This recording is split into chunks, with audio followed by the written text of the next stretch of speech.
है क्या करबला देखा कभी? मैं तुम्हें दिखाऊं। सुनो, यजीद के दरबार में जब अली के घर वाले गए और यजीद ने पूछा ये कौन है, ये कौन है? बारी सैयदा सकीना की आ गई। उसने कहा था ये बच्ची कौन है? हजरत फिजा कुछ बताना चाहती थी, उसने डांट दिया। उसने कहा चुप, मुझे इस बच्ची से पूछना है। उसने फिर कहा बोलती क्यों नहीं?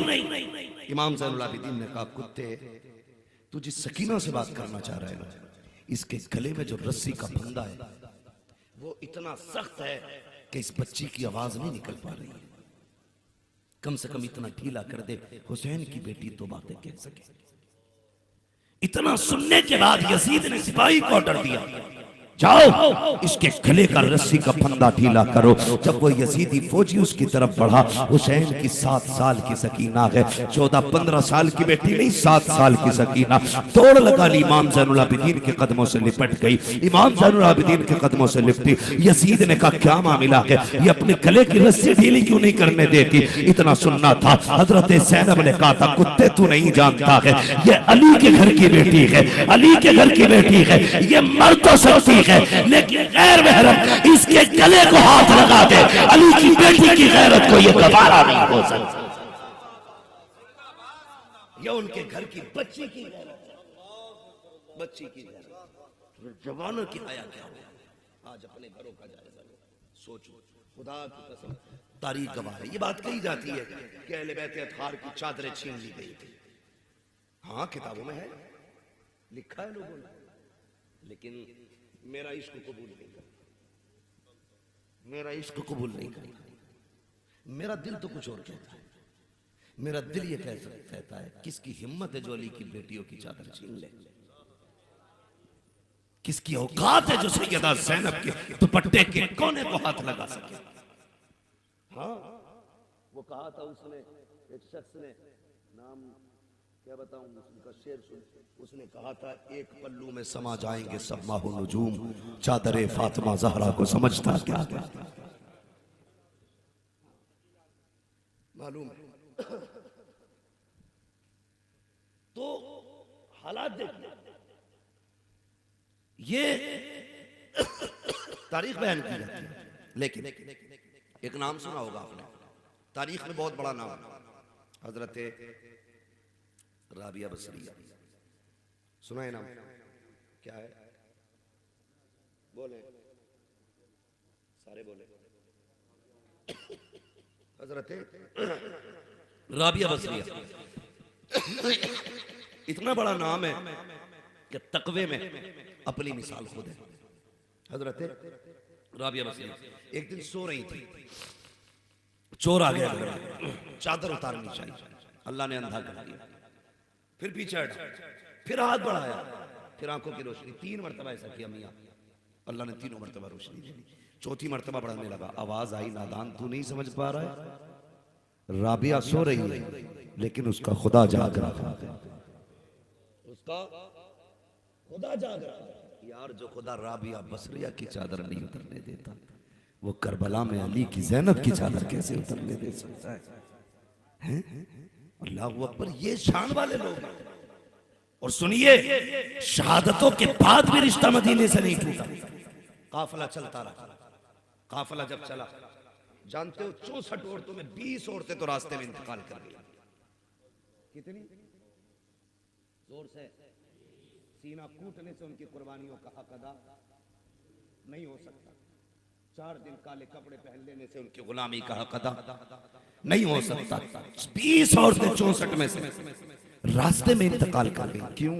उनमें से किसी का बेटा शहीद हुआ था, किसी का भाई शहीद हुआ था। कोई भाई को याद करके रोती रही, कोई बेटे को याद करके रोती रही। अल्लाह अकबर, पढ़िए तारीख करबला। जब काफिला जा रहा था और नमाज का वक्त होता था तो यजीदी कुत्ते जब ठहरते थे अपने लिए शामियाना लगवाते थे। अली के घर की बेटियां बिना शामियाने के ऐसे ही तकती हुई रेत में बैठा करती थी। मैं ये नहीं कहूंगा यजीद किसका खालू है किसका नाना है, वो झेल है जिससे उसे रिश्तेदारी निभानी है। अपना तो एक ही, तेरे टुकड़ों पे पले गैर की ठोकर पे न डाल।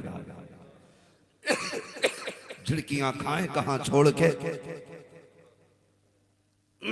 चिड़कियां खाएं कहां छोड़ के, सदका तेरा। अपना रिश्ता तो हुसैन से, यजीद से अपना कोई रिश्ता, कोई रिश्ता।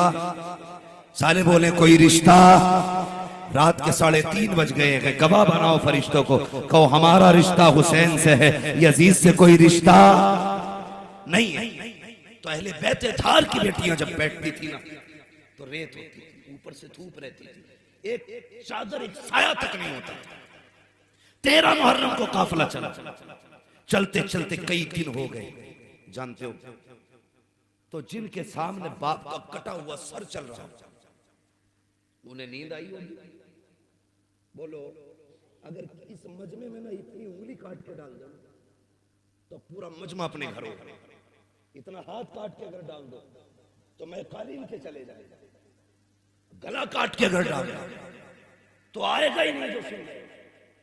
मगर जिगर को सलाम करबला वालों के कटे हुए सर साथ में थे, मगर हिम्मत नहीं तोड़ी, हौसले नहीं टूटे।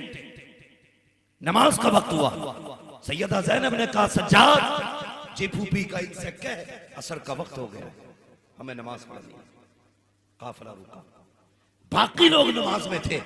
सैयदा सकीना कई दिन की थकी थी, ख्याल आया थोड़ा कहीं लेट लूं ताकि कुछ थकन कम हो।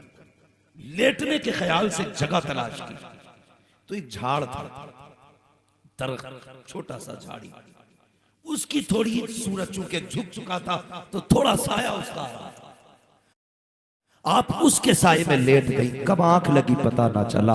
लोगों ने नमाज पढ़ी, असर की काफिला रुखसत हो गया। अगली जगह मगरिब के लिए पड़ाव डाला, ठहरे मगरिब की नमाज पढ़ी।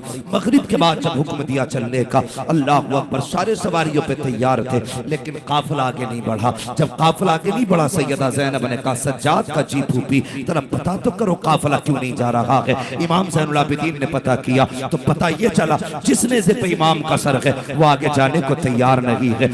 पूछा गया क्यों नहीं जा रहा है, इमाम सज्जाद कहते फूफी पता तो करो बाबा का सर आगे क्यों नहीं जा रहा है। तो सैयदा ज़ैनब ने कहा था लगता है अहले बैत अत्हार का कोई फूल पीछे रह गया है, इसलिए सरे हुसैन आगे नहीं जा रहा है। अल्लाह अकबर। सैयदा ज़ैनब ने ये कहा और छलांग लगाई। हर सवारी में सबका नाम लिया, नाम आता रहा, बोलते रहे। बारी सैयदा सकीना की आ जाती है, जैसी नाम आया है आपका जब जवाब नहीं आया पूरा काफिला परेशान है। सबसे ज्यादा सैयदा ज़ैनब परेशान थी। सकीना सकीना हो तो जवाब आए, लेकिन कोई जवाब कहीं से नहीं आया। अल्लाह अकबर। उधर दौड़ी जिधर से काफिला आ रहा था। सकीना सकीना, रात गुजरती जा रही है, अंधेरा पड़ता जा रहा है। आखिर उस मकाम पे आ जाते हैं जहां पे हजरत सकीना छूटी गई थी। अल्लाह अकबर। वहां पहुंची तो क्या देखती है, किसी के बोलने की आवाज आ रही है। आपके कदम